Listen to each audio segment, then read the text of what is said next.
My name's Scott Henry and I'm the Training and Development Stroke Workforce Development Officer here. So I deliver training for young people, for other professionals. Most of it's bespoke, so basically I try and meet people's learning needs and training needs. So I don't have just the off-the-shelf courses, I also write a lot of courses for other agencies as well. Cool. So what exactly do them courses involve? Across the board. Most of them cover the vast array of substances that are covered in the Misuse of Drugs Act 1971, but then there's also looking at legal drugs as well, and also very culturally specific drugs. As in, I've been doing a lot of work currently with an organisation called Right Start, looking at the problems of cat, which is another form of stimulant drug. So it's also looking at the legal aspects and actually trying to make people more aware of not the dangers of drugs, but the dangers of misinformation and the things they may do around it as well. How would you say it was different between working with and doing courses with young people rather than the kind of corporate side, if you like? I actually do both. Yeah. So I do a lot of corporate training, but I also do a lot of young people training. The difference I actually find between the two groups is young people often I find are more upfront. If something I'm saying is crap, they tell me. I don't like that. Because instead of someone sitting there and finding the training needs not very useful, I do like the way young people will be very open and forthright and honest. My name's Stacey. I work at Birmingham Hiah, but I'm based at one of the youth offending teams in Birmingham. So I'm a substance misuse worker. So I work with the young offenders that come through the criminal justice system. So I've got a caseload of clients that I work with that have offended, that are using drugs, and that maybe their drug use is contributing to some other offences. So we'll assess them and give them care plans and work with them over a period of time to help them with any other issues they've got as well. Certainly with some of our young people, particularly the ISSP groups, or basically more of our chaotic users, it is much more challenging to myself, which I personally enjoy. What would you say, if there is anything that drew you into this work particularly? It's an old cliche, but I do believe it's an honest cliche, which is knowledge is power. And it's for that fundamental reason. And what I like about training is discovery of knowledge. Because needless to say, if I'm trying to write a new course for people, I'm learning a phenomenal amount myself as well as I'm doing it. So it's refreshing knowledge and coming across new knowledge as well at the same time. Cool. So what's it like working with young people from all different types of backgrounds? It's interesting, never 2 days the same. It depends who you've got in and which ones turn up and the reasons they're turning up as well. So it's really rewarding. You know, it's a challenge, but it's a really rewarding job, because especially when you get to see the difference from when they first come to you to when they leave, and from the other agencies they might be involved in as well, and how that they can help them too. So it's just about putting them on the right track really, and giving them a bit more of a chance to change their lifestyles in a positive way. How would you change it for young people today? What would you do? How would you change the system? I think it's the most important thing for a young person, in fact, let's drop the word young person, any person needs to do is actually have a true informed understanding of their rights, their abilities, the realities of the world about them.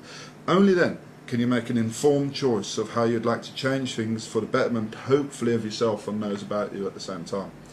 My name is Emer and I'm a substance misuse social worker for Looked After Children. So a bit of a mouthful of a title, but within the title it's kind of evident what I do. Primarily my role centres around working with children in the children's homes across Birmingham. So children who've got issues with substances, and equally they've got perhaps issues with being in care. However, also I would work with complex cases within Hiah, more generic clients that may be prescribed by our service. So I would work with those complex cases as well. Mm-hmm. So that's what I do.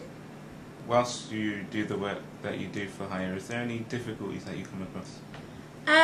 Yes, I mean, I think by the very nature of the work that we do, there's always going to be challenges and difficulties. I guess it's about how you frame it, isn't it, really? I mean, for me personally, the greatest difficulties rather that I've come across would be when a client becomes very, very challenging in terms of their behaviour, and usually that's very much linked to the substances that they're using. Say, for example, somebody who's using an awful lot of crack. I have found in the past clients in that situation are particularly difficult to manage. Say, for instance, a young person who is stuck in the kind of underworld, swept under the carpet grime. They're stuck in a crack house. That's where they was born, that's where they was raised, that's where they're going to die as far as everyone tells them. Mm-hmm. How would you say that they get out? It's recognising that a young person who's stuck in a crack house, they know how to escape. They know how to change their things in their life. It's more around recognising that what we need to work on and what I need to work on with that person is recognising that ambivalence can be a trap for people. Basically the old cliche of the sweet tooth says yes but the wisdom tooth says no. As in, I want to get out but maybe I'll stay. I don't know. So working with that person to recognise that they can change and they can alter their environment by changing, I think. The bigger issue for that person is, as you're saying, everyone's always told them they can't do it, which is the same as mainstream education. So it's recognising that actually until that person changes their own self-esteem and has some positive input in them, their situation won't change either. We take heaven and hell with us on a daily basis, and it's up to us what we create is heaven or hell in each kind of place. And it's working with that person to identify change is a possibility, it's just one hell of a long road. Do you have any personal kind of ambitions for the service? If you could do anything for you young people, what would it be? Well, for me, because I come from sort of a drug education background, I think it's trying to maybe do a bit more prevention work.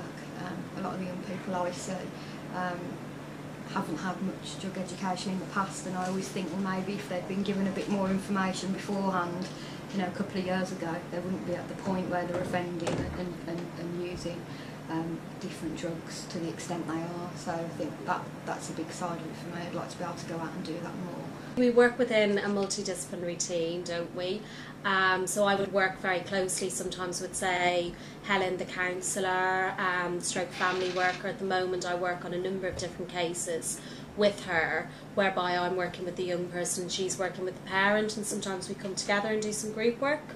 I would also work very closely with Dr. Sang, who does our prescribing, and she's our mental health specialist.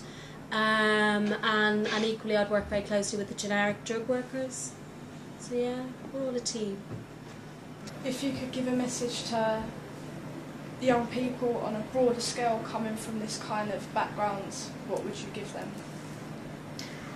I'd just say get as much information on what you're doing as you can. In terms of drug use, if you know what you're doing and then you still choose to take the drugs or use them in particular ways, then that's a personal choice. But so just to get as much knowledge as you can so you can keep yourself safe and keep others around you safe, so it doesn't affect your lifestyle in too detrimental a way, really, just to be in the know.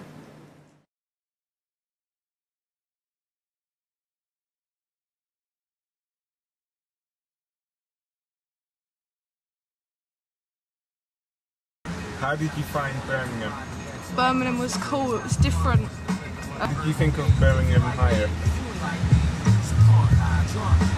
I can't really judge because I didn't really see a lot of it, but I thought what was there was really cool. Everyone was really happy, really friendly. Yeah, that seemed good. You happy you came down to Birmingham? I didn't get to go to Cadbury World, and you know what? That's a point, you know. But yeah, I'm happy that I come up here. It's been an experience.